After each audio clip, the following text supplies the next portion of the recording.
নমস্কার, আমি পায়েল। শাইন টিভির পক্ষ থেকে আপনাদের সকলকে জানাই শুভ পঞ্চমীর প্রীতি ও শুভেচ্ছা। দেখে নেব আজকের বিস্তারিত খবর।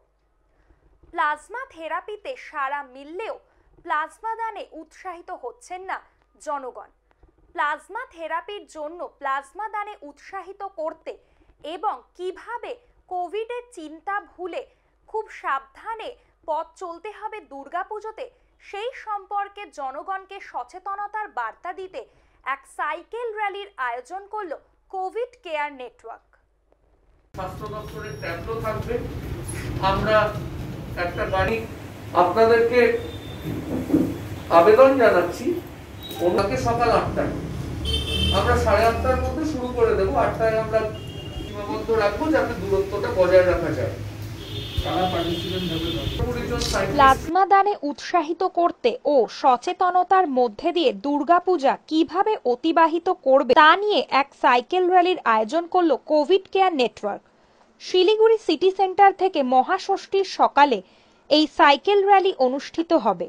কোভিড কেয়ার নেটওয়ার্কের কোঅর্ডিনেটর তথা উত্তরবঙ্গ মেডিকেল কলেজের ডিন সন্দীপ সেনগুপ্ত শিলিগুড়ি জার্নালিস্ট ক্লাবে সাংবাদিক সম্মেলন করে জানান, দুর্গাপুজোর সময় মানুষের যে ঢল নামবে তা করোনা সম্পর্কে সচেতন করতে তাদের এই উদ্যোগ।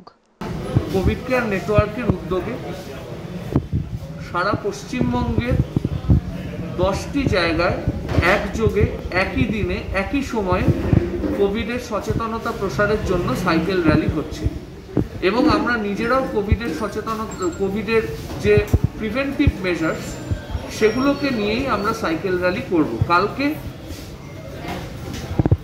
সিটি সেন্টার থেকে আমাদের বাগডোগরা পর্যন্ত সকাল 8টার সময় যে 8:30টার সময় সাইকেল র্যালি শুরু হবে এবং সেখানে আমরা প্রশাসনিক কর্তা ব্যক্তিদের উপস্থিতি